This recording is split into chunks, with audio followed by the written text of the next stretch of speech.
Bali-baliktarin man ang mundo. Ito ang Eat Bulaga! Mahaba pa po ang laban. Ibig sabihin, legally, wala pang final. Ito po ang Eat Bulaga!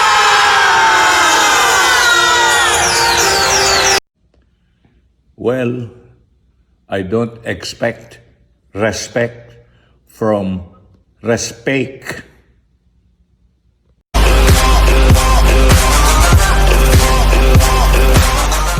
Viral ngayon sa social media ang pagpaparinig di umano ni Joey De Leon sa aktor at TV host na si Paulo Contis. Nag-ugat ito ng katigan ng korte na ang TVJ ang may karapatang gumamit ng titulong Eat Bulaga, na agad namang kinontra ni Paulo Contis at sinabing di pa tapos ang laban at sila pa rin ang gagamit ng titulo dahil iaapela pa nila ang naging desisyon ng korte. Hindi nagustuhan ng ilang netizens ang naging asta ni Paulo. Sana man lang daw ay tumahimik na lang ito at di na nagbigay pa ng kanyang opinyon bilang pagrespeto na rin kila Tito Vic and Joey na haligi na sa larangan ng telebisyon at pelikula sa Pilipinas.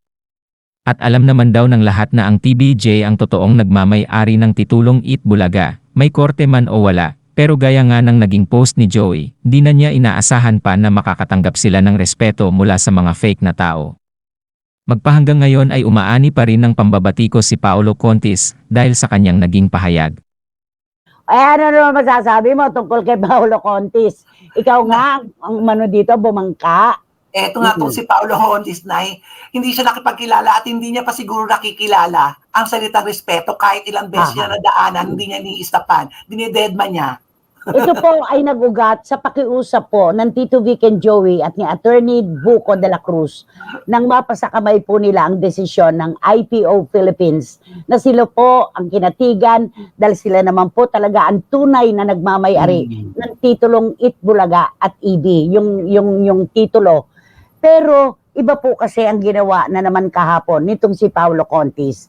Ngayon sasabihin na naman ng manager mo, may galit kami sa kanya, kaya sa iyo namin itinutuon. Hindi totoo yun. Nagpakabibo ka na naman kasi. Kung ano-ano na naman ang pinaggagawa mo at pinagsasabi kahapon. Ayan, laman ka na naman ng social media, ang mga vloggers. Inuupak-upakan ka na naman ang mga columns, di ba, Romel? Lahat na naman, history, inuulit-ulit na naman yung mga dating mga ginawa mo at mga nasulat sa'yo. Ito, ikaw na naman talaga ang palaman ng tinapay tuwing umaga, tanghali at gabi. Oo, ano to hindi naman sa, ang tawag nila sa'yo, attorney. Kasi para kang lawyer daw kung magsalita. Pabibo, ikaw daw ang spokesman ng Tape Incorporated. Nakita nyo naman yung mga sinabi ng Tito Vic and Joey. Walang galit, walang kahit anong emosyon. Hindi kayo binira. Tape Incorporated ang sinasabihan nila na magrespetuhan. Dahil alam po nila na kanila na ang titulo talaga na Eat Bulaga at EB, yung title na yan. Hihintayin pa ba nating lumabas ang resulta ng copyright infringement na nakasala ngayon sa korte ng Marikina RTC? Wag na. Yung respetong hinihingi, baka naman gusto nyo nang ibigay, yun lang naman yon. Pero sa halip, may mga legalidad pang sinasabi itong si Paulo Contis na para siyang nagmamarunong, na hindi pa raw po tapos ang laban. Yung ba ang katapat ng salitang respeto na hinihingi ng Tito Vic and Joey sa inyo? Diba naman? Ang liwanag habang gumugulong ang kaso, di ba? Hinayaan ng TVJ na kayo na ang gumamit. Pero nang lumabas at ngayon lumabas na ang desisyon ng IPO Philippines na kanila talaga, sila nagbuo na hindi nyo kikinayang idepensa dahil hindi nyo naman talaga alam ang istorya kung paano talaga nagkaroon ng Eat Bulaga sa bansang ito. Ibigay nyo yun sa kanila. Respeto. Huwag daw matigas ang ulo. Sabi ni Henyo, Joey De Leon, di ba? Respeto, kansilado. Huwag matigas ang ulo. May rhyme pa. Ay nako, sabi ni Juris Dr. Channel, nagbubunyi ang sambayanan mula Apari hanggang Hulo sa matamis na tagumpay ng Eat Bulaga. Tito Vic and Joey, lalo pa po namin silang mamahalin at tatangkilikin. Ang sabi nga po sa Bible, eto na, do not look for revenge, but leave room for the wrath. For it is written, vengeance is mine, I will repay, says the Lord. when we pray for our enemies and those who have badly maligned us, ang Diyos ang siyang mag-aayos at maglalagay ng lahat sa dapat kalagyan. Tama yan. May isa pa siya. Eto. Kawawang Paulo Contis, parang robot na desusi. Sunod-sunuran sa kung anong ipagawa at ipasabi sa kanya. Live on national TV. Ginawa na naman siyang panggatong. Total naman, he has nothing to lose. Ayan. Ayan na. Ginawa ka na naman na panggatong. Pambala sa kanyon. Na pag di kilala ang salitang respeto, bastos ang tawag sa ganon. Tapos pag nabash, magre-react ang manager. Hay nako, takles ka. Sabi ni Dan Clavesillas. Okay. Eto pa. Makipagkilala ka nga sa respeto para hindi ka ganyan. Ang yabang-yabang mo sa ere. Contis, alam mo ba meaning na respect? Sana unahin mo muna ang sustento ng mga anak mo bago ka magbigkas ng mahaba pa ang laban. Kung marespeto ka, respetuhan ka, para respetuhan ka rin. Eto, hindi tuloy maiwasan ngayon. Nabuklatin na naman yung tungkol sa mga anak niya. Si Mr. Sustain, di ba? Nay, bago po matapos ang taon, palagay ko po ay didighay ka rin po sa bendikasyon.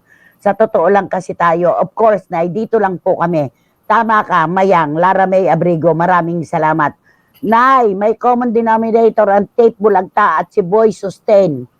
Hay nako, hindi nyo alam ang respeto. Sabi ni Wating-Wating. Di ba? Masama daw po makiramdam. Masama ang pakiramdam ni Iran. At declaration sa doktor, anak, magpagaling ka. Alam ko, absent ka mula pa kanina. Nag-aalala ako sa'yo. Magpagaling ka, Iran, hindi anak. Mahal na mahal ka namin. Okay? Boy, si Karagay, bukas ano to? Pwede na, mabilisan, Boy, si Karagay tayo. Go, Romel! Boy, si Karagay, maraming super sa Espiritu Red Paris sa mga gawin ng kasi ng sala, Ryan Pinagler and Mark Valencia ng 16 Cent Coffee. Mami Lydia Payakap po ng mahigpit. Ganun din kay Mama Ana Yaguno at kay Teacher ML Mandaraga Albay. Diyan si Bautista sa Perio, Luis de Lantina Fernández, si Morocco, si Floreto, si Del Santo, at Fantastic, Patangkay, Papatin, si Tito Rex Taco, Tito Rene, Tito Sophia, Tito Tumari, Tito Morsi, Tito Siya, Tito Peri, Tito Lito Lagan, Tito Torres, Tito Sebastian, Tito Hernando, Sobi Morales, Mama Ana, Nanta Messina sa Mama Hindi lang ito basta titulo o title. Kakambal nito ang mga mukha at napakaraming kwento na nagbibigay buhay sa pangalan. Tita Jenny Paras din si Kasha, Ano pa man, simula nung nangyari ito, hindi kami lumitaw. Wala sa Dahil bokabularyo ni Paolo Conti sa ito word na ang respect. Kung mundo. meron, di sana nagbibigay siya ng Alam respeto namin sa mga anak niya. ating Bilang pagsasama respeto ay sa mga naanak higit niya. pa sa pangalan o titulo what's ng programa.